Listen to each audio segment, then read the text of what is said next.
anything crazy like that. And then of course, after the paperwork is the red iPhone. And first impressions are, wow, this thing is really red and really good looking, just as pretty in the flesh as in all the really bright ads, which is saying something. Those look great. I mean, this is really red. Plus the front is this white front, like the special edition colored iPod Touches they did a couple years ago. It's interesting.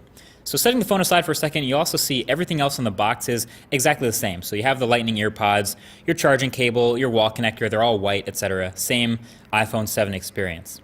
But yeah, wow, this matte red anodized aluminum is actually as ridiculously good as you'd think. I hope the camera can do it justice, but I really like the contrast of the red with the black of the camera cutout and the logo on the back, the product red branding. It's all super clean, and that makes 3 new iPhone colors Apple has come out with in this past year. The product red, of course, is brand new, but we also did get that new matte black iPhone late last year, and we also saw the glossy jet black iPhone alongside that as well. So we have some new stuff to choose from.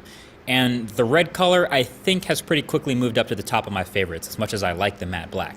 It's honestly the most photogenic phone I've seen in a long time. Seriously, the matte finish, it's so saturated and really bright. Because of the anodization, it has this sort of a satin look. And I don't think it's going to show that many fingerprints because it's not pure black. Man, I think Apple should do more colors of the iPhone like this. Imagine a green or a blue, stuff like that. Now, I gotta say, the only thing holding this red iPhone back for me, and actually a lot of people, if you were on Twitter this morning, you'd see, is the front of this phone. Why did they have to make it white? I mean, nothing against the white bezels. You know, some people like that. That's fine. But this phone could be a full-on MKBHD edition red and black masterpiece with a black front. Imagine that. I don't know. Something about the white front looks a bit goofy to me, like it doesn't match.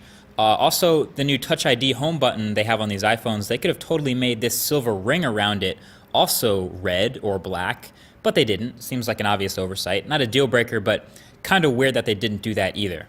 Either way, this had people brainstorming ways to make the perfect red and black iPhone. Turns out there's 3 possible ways to go full red and black. Number 1 is allegedly the front of these iPhones is really easy to take off and replace from like another iPhone. So if you had another black iPhone and a red one, then you could take off the black front and replace this white front to have a full red and black iPhone. But that means you have to have 2 iPhones. Number 2 is you can just put a black skin on the front of this phone. So it's red on the back, black on the front. But that of course means you have to have the red phone already. And I also don't really like the front skins on the phone. It feels kind of weird. So number 3, which is probably the most common, easy way to do this, is to just get a red skin for the back of your current phone. Obviously it won't be the exact same anodized metal look or anything like that, but this is by far the simplest way to do it. So I'll drop a link below the like button if you want to check that out. It's not metal or anything, but obviously you still get that same kind of look if you want some red in your life. But either way, there you have it. That is everything you need to know about the new red iPhone 7. It's going on sale on the 24th of March, so 3 days from the day this is uploaded. If you want to check that out, I'll leave a link to that below as well.